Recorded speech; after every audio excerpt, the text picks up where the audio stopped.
नमस्कार, MNS network में आपका हार्दिक स्वागत है और आप देखना शुरू कर चुके हैं आयुष मंत्र।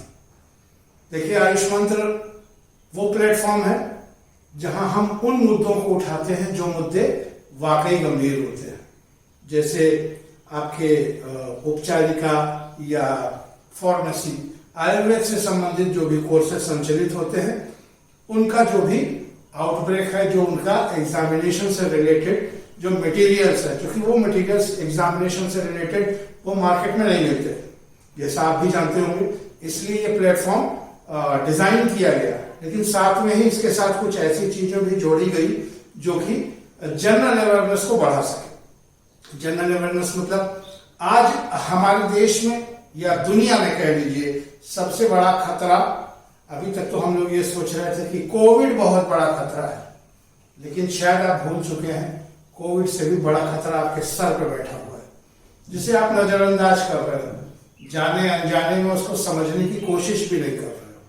आप ये जान भी नहीं रहे हो कि वो क्या क्या आपका बिगाड़ सकता है, क्योंकि वजह ये है कि हम उसके बारे में पूरा जानते ही नहीं है। सबसे असलियत चीज ये है कि हमारा वो दोस्त जो हमारे करीब बैठा हुआ है और हमें डसने को तैयार है, लेकिन हम उसके बारे में कुछ नहीं जान रहे हैं, साथ में बैठ के समय व्यतीत कर रहे हैं।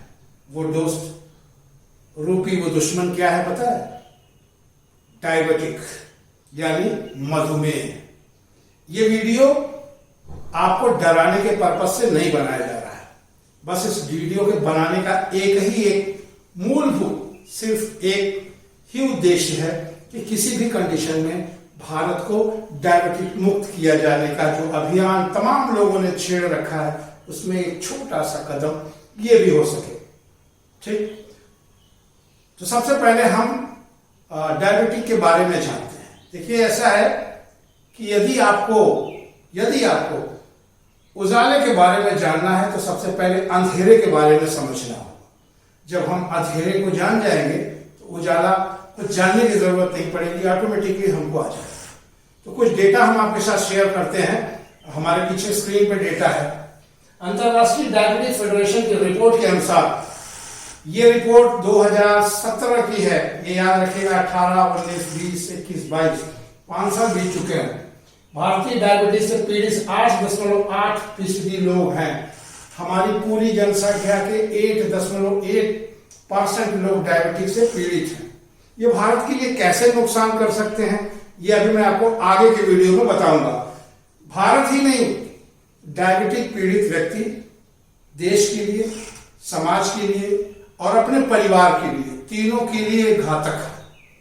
और ये एक ऐसी बीमारी तो नहीं कह सकते, ऐसी एक डिसऑर्डर है जो रिवर्सल भी है।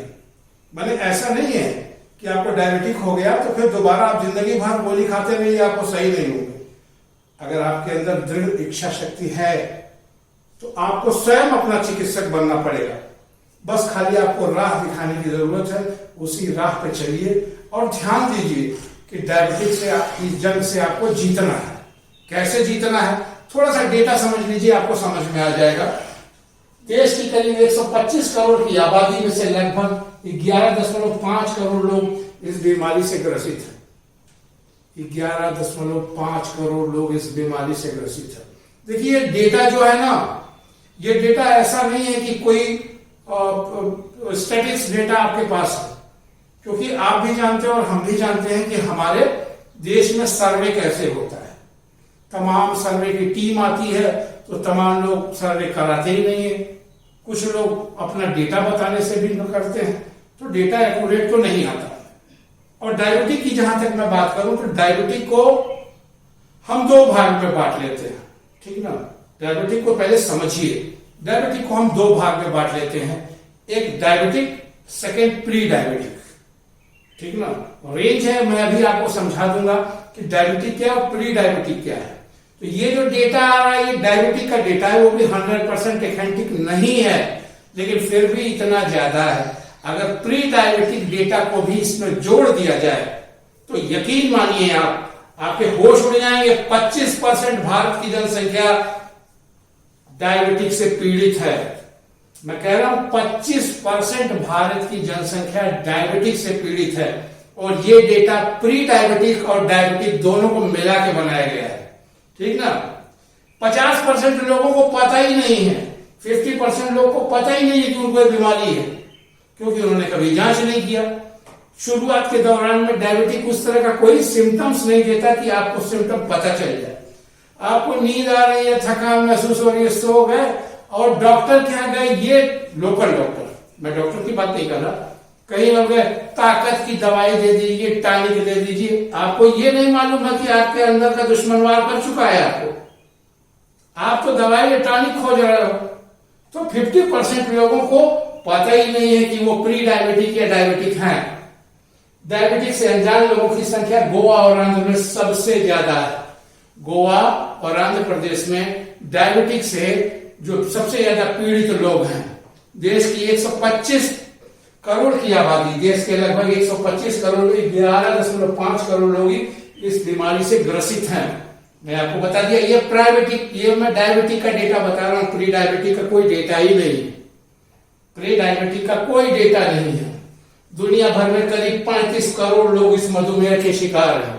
मधुमेह माने वही डायबिटिक। दुनिया भर में 35 करोड़ लोग इसके शिकार हैं।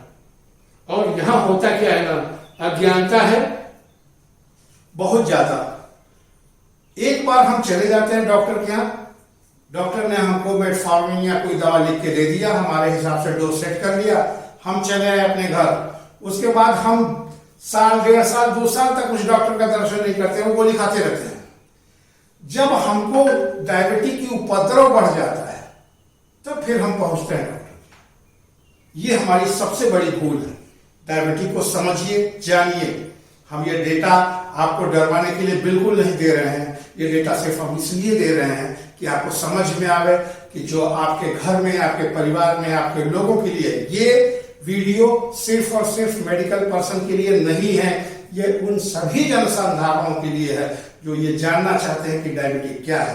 क्योंकि मुझे नहीं लगता कि कोई ऐसा घर होगा भारत में जहां डायबिटिक कोई ना कोई सदस्य तो जरूर होगा, क्योंकि जो गोली बिक रही है उसका डेटा बता रहा है, जो गोली बिक रही है, जो दवा बिक रही है उसका डेटा ज्यादा है और जो डेटा निकल के आ रहा है वो कम है। हाउ इट इज पॉसिबल, कैसे हो सकता है, सोचिए।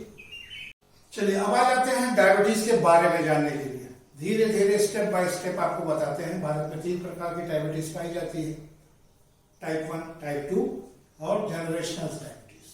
देखिए टाइप 1 वो डायबिटीज है जिसको हम ऑटो इम्यून सिस्टम कहते हैं। हमारे शरीर में, हमने आप लोगों को पढ़ाया भी था कि हमारे शरीर में जो इम्यून सिस्टम होता है वो ऑटो इम्यून हो जाता है और हमारे ही ऊपर अटैक कर देता है, ठीक। तो वो ऑटो इम्यून सिस्टम होता है, वो बहुत कम होती है। जो ज्यादातर पाया जाता है भारत में वो टाइप 2 डायबिटीज पाया जाता है। टाइप 1 डायबिटीज, ये डायबिटीज बचपन में, किशोर अवस्था में अचानक इंसुलिन के उत्पादन की कमी से होने वाली बीमारी है। अचानक हमारा ही इम्यून सिस्टम हमारे पैंक्रियास को डिस्टर्ब करता है, इंसुलिन का प्रोडक्शन नहीं होता और हम डायबिटीज के शिकार हो जाते हैं, ठीक। तो ऐसे पेशेंट हमारे यहाँ कम है। हमारे यहाँ जो सबसे ज्यादा पेशेंट हैं जो हमारे डेटा में फ्लक्चुएट कर रहे हैं वो टाइप 2 डायबिटीज के हैं, ठीक ना। ये डायबिटीज आमतौर पर 30 साल की उम्र के बाद धीरे धीरे बढ़ने वाली बीमारी होती थी। अब थी में मान लीजिए, अब तो इसका उम्र से कोई बंधन नहीं है। हमारी लाइफ स्टाइल के डिसऑर्डर की वजह से ये बहुत छोटे बच्चों में भी हो जाता है, ठीक ना, ठीक। और इसमें ज्यादातर, इस डिसीज में ज्यादातर वो लोग सबसे ज्यादा खतरे के जोन में है जो ओवरवेट होते हैं। जो ओवरवेट लोग हैं, अगर उन्होंने ध्यान नहीं दिया अपने डायबिटीज को तो डायबिटीज टाइप 2 होने में उनको समय नहीं लगती, ठीक ना। और उसके बाद एक कारण ये भी होता है कि हमारा आनुवांशिकता इसमें है। हमारे पिता को था, हमारे माता को था, हमारे पीढ़ियों में डायबिटीज चला आ रहा है, तो उससे भी डायबिटीज हो जाता है।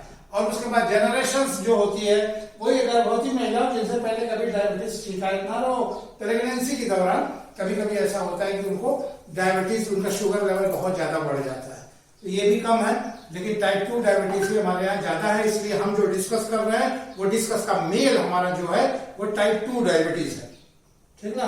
अब आ जाते हैं डायबिटीज जो हमारा मेन था। अभी तक तो हम इसके प्रस्तावना पे थे, अभी तक हमने जो आपको बताया वो इसकी प्रस्तावना थी।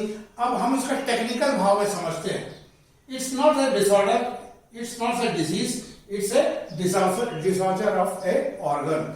ये हमारे एक ऑर्गन का डिसऑर्डर है, ये कोई डिजीज नहीं है, इसको बीमारी नहीं कह सकते। ये हमारे शरीर का पैंक्रियाज या बीटा सेल एक जो ऑर्गन है उनका डिसऑर्डर होता है, ठीक ना।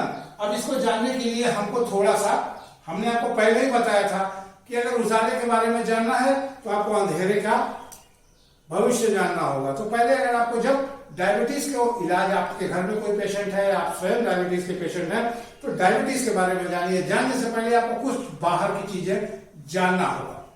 यह है ह्यूमन सेल, जैसे देख सकते हैं आप, ये ह्यूमन सेल है। सेल हमारे शरीर की सबसे न्यूनतम इकाई है, ठीक। हमारे सेल हमारे शरीर की सबसे न्यूनतम इकाई है, ये याद रख लीजिएगा। मैंने अपने पिछले क्लासेस में भी आपको पढ़ा दिया है।